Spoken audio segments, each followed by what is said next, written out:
എട്ടാം ശമ്പള കമ്മീഷൻ സംബന്ധിച്ച ചർച്ചകൾ കേന്ദ്ര സർക്കാർ ജീവനക്കാർക്കിടയിലും പെൻഷൻകാർക്കിടയിലും വലിയ ആവേശമാണ് സൃഷ്ടിച്ചിരിക്കുന്നത്. 1.12 കോടിയോളം വരുന്ന ഗുണഭോക്താക്കളുടെ ജീവിത നിലവാരത്തെയും സാമ്പത്തിക ഭദ്രതയും നേരിട്ട് ബാധിക്കുന്ന ഈ വിഷയം ഇന്ത്യൻ സാമ്പത്തിക രംഗത്തെ തന്നെ നിർണായകമായ ഒരു ഘടകമാണ്. കേന്ദ്ര സർക്കാർ ജീവനക്കാരുടെ ശമ്പളം, അലവൻസുകൾ, പെൻഷൻ എന്നിവ കാലാനുസൃതമായി പരിഷ്കരിക്കുന്നതിനായി ഓരോ 10 വർഷം കൂടുമ്പോഴുമാണ് ശമ്പള കമ്മീഷനുകളെ നിയോഗിക്കുന്നത്. ഏഴാം ശമ്പള കമ്മീഷന്റെ കാലാവധി അവസാനിക്കാറായ സാഹചര്യത്തിൽ എട്ടാം ശമ്പള കമ്മീഷനെ കുറിച്ചുള്ള ഔദ്യോഗിക നടപടികൾ സർക്കാർ വേഗത്തിലാക്കിയിരിക്കുകയാണ്. ഇന്ത്യയിലെ കേന്ദ്ര സർക്കാർ ജീവനക്കാരുടെ വേതനഘടന നിർണ്ണയിക്കുന്നത് ശമ്പള കമ്മീഷനുകളാണ്. വിലക്കയറ്റം, പണപ്പെരുപ്പം, ജീവിത ചെലവ് എന്നിവ കണക്കിലെടുത്താണ് ശമ്പളത്തിൽ വർധനവ് വരുത്തുന്നത്. ഏഴാം ശമ്പള കമ്മീഷൻ 2016 ജനുവരി 1 മുതലാണ് നടപ്പിലാക്കിയത്. 10 വർഷത്തെ ഇടവേള എന്ന തത്വം പിന്തുടരുകയാണെങ്കിൽ എട്ടാം ശമ്പള കമ്മീഷൻ 2026 ജനുവരി 1 മുതൽ പ്രാബല്യത്തിൽ വരണം. എട്ടാം ശമ്പള കമ്മീഷന്റെ പ്രവർത്തനങ്ങൾ ഏത് രീതിയിലായിരിക്കണമെന്ന് നിർണ്ണയിക്കുന്ന ടൈംസ് ഓഫ് റെഫറൻസ് സർക്കാർ ഇതിനോടകം അംഗീകരിച്ചിട്ടുണ്ട്. കമ്മീഷൻ എത്രത്തോളം ശമ്പള വർധനവ് നൽകണം, അലവൻസുകളിൽ എന്ത് മാറ്റം വരുത്തണം, പെൻഷൻ ആനുകൂല്യങ്ങൾ എങ്ങനെ ക്രമീകരിക്കണം എന്നതൊക്കെ ഇതിന്റെ അടിസ്ഥാനത്തിലാണ് തീരുമാനിക്കുന്നത്. കമ്മീഷൻ രൂപീകരിച്ച 18 മാസത്തിനുള്ളിൽ റിപ്പോർട്ട് സമർപ്പിക്കാനാണ് നിർദ്ദേശം നൽകിയിട്ടുള്ളത്. 2026 ജനുവരി മുതൽ പുതിയ ശമ്പളഘടന നിലവിൽ വരുമെന്ന് പ്രതീക്ഷിക്കുമ്പോഴും അതിന്റെ യഥാർത്ഥ ആനുകൂല്യങ്ങൾ കൈകളിലെത്താൻ 2028 ആദ്യപാദം വരെ കാത്തിരിക്കേണ്ടി വന്നേക്കാം. എന്നാൽ മുൻകാല കമ്മീഷനുകളുടെ രീതി പിന്തുടരുകയാണെങ്കിൽ 2026 ജനുവരി മുതലുള്ള കുടിശ്ശിക സഹിതം ജീവനക്കാർക്ക് ഈ ആനുകൂല്യം ലഭിക്കും. ഇത് ലക്ഷക്കണക്കിന് ജീവനക്കാരുടെ സമ്പാദ്യത്തിൽ വലിയ വർധനവുണ്ടാക്കും. എട്ടാം ശമ്പള കമ്മീഷനുമായി ബന്ധപ്പെട്ട ഏറ്റവും കൂടുതൽ ചർച്ച ചെയ്യപ്പെട്ടത് 2025 ഡിസംബർ 31 വിരമിക്കുന്നവരുടെ കാര്യമാണ്. ഇവർക്ക് പുതിയ കമ്മീഷന്റെ ആനുകൂല്യങ്ങൾ ലഭിക്കുമോ എന്ന കാര്യത്തിൽ വലിയ തോതിലുള്ള അഭ്യൂഹങ്ങൾ പ്രചരിച്ചിരുന്നു. എന്നാൽ ധനകാര്യ സഹമന്ത്രി പങ്കജ് ചൗധരി ലോക്സഭയിൽ നൽകിയ മറുപടി ഈ ആശങ്കകൾക്ക് അറുതി വരുത്തി. 2021 കേന്ദ്ര സിവിൽ സർവീസ് ചട്ടങ്ങൾ അനുസരിച്ചാണ് പെൻഷൻ വിതരണം ചെയ്യുന്നത്. പഴയ പെൻഷൻകാരെന്നും പുതിയ പെൻഷൻകാരെന്നും വേർതിരിവ് കാണിക്കില്ലെന്ന് സർക്കാർ വ്യക്തമാക്കി.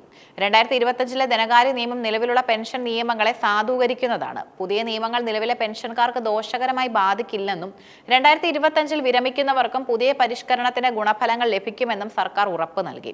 എട്ടാം ശമ്പള കമ്മീഷന്റെ പ്രവർത്തനങ്ങളിൽ സുതാര്യത ഉറപ്പാക്കാൻ സർക്കാർ ഒരു പ്രത്യേക വെബ്സൈറ്റ് ആരംഭിച്ചിട്ടുണ്ട്. ഇത് മുൻകാലങ്ങളിൽ നിന്ന് വ്യത്യസ്തമായ ഒരു നീക്കമാണ്. കേന്ദ്ര ജീവനക്കാർ, പെൻഷൻകാർ, യൂണിയനുകൾ എന്നിവർക്ക് തങ്ങളുടെ നിർദ്ദേശങ്ങൾ നേരിട്ട് സമർപ്പിക്കാം. മാർച്ച് 16 വരെയാണ് ഇതിനുള്ള സമയം. മൈഗോ പോർട്ടൽ വഴി 18 ചോദ്യങ്ങൾ അടങ്ങിയ ഒരു ചോദ്യാവലി സർക്കാർ ലഭ്യമാക്കിയിട്ടുണ്ട്. ശമ്പള വർധനവ് എത്ര വേണം, നിലവിലെ അലവൻസുകളിലെ പോരായ്മകൾ എന്തൊക്കെയാണ് തുടങ്ങിയ കാര്യങ്ങളിൽ സാധാരണ ജീവനക്കാരന്റെ പോലും അഭിപ്രായം കേൾക്കാൻ കമ്മീഷൻ തയ്യാറാകുന്നു എന്നതും സ്വാഗതാർഹമാണ്. ശമ്പള വർധനവിൽ ഏറ്റവും നിർണായകമായ ഘടകമാണ് ഫിറ്റ്മെന്റ് ഫാക്ടർ. ഏഴാം ശമ്പള കമ്മീഷനിൽ ഇത് 2.57 ആയിരുന്നു. എട്ടാം ശമ്പള കമ്മീഷനിൽ ഇത് 3.68 വരെയാക്കി ഉയർത്തണമെന്ന് വിവിധ ജീവനക്കാരുടെ സംഘടനകൾ ആവശ്യപ്പെടുന്നുണ്ട്. ഇത് അംഗീകരിക്കപ്പെട്ടാൽ കുറഞ്ഞ ശമ്പളത്തിൽ വലിയ വർധനവുണ്ടാകും. കൂടാതെ വീട്ടുവാടക അലവൻസ്, യാത്രാ അലവൻസ് എന്നിവയും വലിയ തോതിലുള്ള മാറ്റങ്ങൾ പ്രതീക്ഷിക്കുന്നു. ഈ പരിഷ്കരണം നിരവധി വിഭാഗങ്ങളെയും ബാധിക്കും. സിവിൽ സർവീസ് ജീവനക്കാർ, വിവിധ മന്ത്രാലയങ്ങളിലെയും വകുപ്പുകളിലെയും ഉദ്യോഗസ്ഥർ, പ്രതിരോധ ജീവനക്കാർ, സൈനിക ഉദ്യോഗസ്ഥരും പെൻഷൻകാരും, ജുഡീഷ്യൽ ഓഫീസർമാർ, കോടതി ജീവനക്കാരും ജഡ്ജിമാരും, റെയിൽവേ ജീവനക്കാർ, രാജ്യത്തെ ഏറ്റവും വലിയ തൊഴിൽദാതാവായ റെയിൽവേയിലെ ലക്ഷക്കണക്കിന് ജീവനക്കാർ. എട്ടാം ശമ്പള കമ്മീഷൻ എന്നത് വെറും ഒരു ശമ്പള വർധനവ് മാത്രമല്ല, മറിച്ച് രാജ്യത്തെ ദശലക്ഷക്കണക്കിന് കുടുംബാംഗങ്ങളുടെ സാമ്പത്തിക സുരക്ഷിതത്വം ഉറപ്പാക്കുന്ന വലിയൊരു പദ്ധതിയാണ്. സർക്കാരിന്റെ ഇപ്പോഴത്തെ നീക്കങ്ങൾ വളരെ പോസിറ്റീവാണ്. ജീവനക്കാരുടെ അഭിപ്രായങ്ങൾ തേടുന്നതും പെൻഷൻകാരുടെ ആശങ്കകൾ പാർലമെന്റിൽ പരിഹരിക്കുന്നതും ജനാധിപത്യപരമായ ഭരണരീതിയുടെ അടയാളമാണ്. 2026 ജനുവരി മുതലുള്ള പുതിയ ശമ്പളവും പെൻഷനും നടപ്പിലാക്കുന്നതോടെ ജീവനക്കാരുടെ വാങ്ങൽ ശേഷി വർദ്ധിക്കുകയും അത് രാജ്യത്തിന്റെ മൊത്തത്തിലുള്ള സാമ്പത്തിക വളർച്ചയ്ക്ക് ആക്കം കൂട്ടുകയും ചെയ്യും. സർക്കാരിന്റെ പുതിയ പോർട്ടൽ വഴി ജീവനക്കാർ തങ്ങളുടെ ആവശ്യങ്ങൾ കൃത്യമായി അറിയിക്കുന്നത് കമ്മീഷന് സമഗ്രമായ ഒരു റിപ്പോർട്ട് തയ്യാറാക്കാൻ സഹായിക്കും. കേന്ദ്ര സർക്കാർ ജീവനക്കാരുടെ ശമ്പള പരിഷ്കരണത്തിൽ ഏറ്റവും പ്രധാനപ്പെട്ട സാങ്കേതിക പ്രക്രിയയാണ് DA ലയനം. വിലക്കയറ്റത്തിന് അനുസൃതമായി ജീവനക്കാർക്ക് നൽകുന്ന ക്ഷാമബദ്ധ അടിസ്ഥാന ശമ്പളത്തിന്റെ നിശ്ചിത ശതമാനം കടക്കുമ്പോൾ അത് ശമ്പളത്തിന്റെ ഭാഗമായി ലയിപ്പിക്കുന്ന രീതിയാണിത്. സാധാരണയായി DA 50% എന്ന പരിധി കടക്കുമ്പോൾ അത് അടിസ്ഥാന ശമ്പളത്തിലേക്ക് ലയിപ്പിക്കണമെന്ന ശുപാർശ മുൻ ശമ്പള കമ്മീഷനുകൾ മുന്നോട്ട് വെച്ചിരുന്നു. ഇതിനെയാണ് DA മെർജർ എന്ന് വിളിക്കുന്നത്. ഇങ്ങനെ ലയിപ്പിക്കുമ്പോൾ അടിസ്ഥാന ശമ്പളം ഉയരുകയും അതിനെ അടിസ്ഥാനമാക്കി കണക്കാക്കുന്ന വീട്ടുവാടക അലവൻസ്, ഗ്രാറ്റുവിറ്റി, പെൻഷൻ തുടങ്ങിയ മറ്റ് ആനുകൂല്യങ്ങളും ആനുപാതികമായി വലിയ വർധനവ് ഉണ്ടാവുകയും ചെയ്യുന്നു.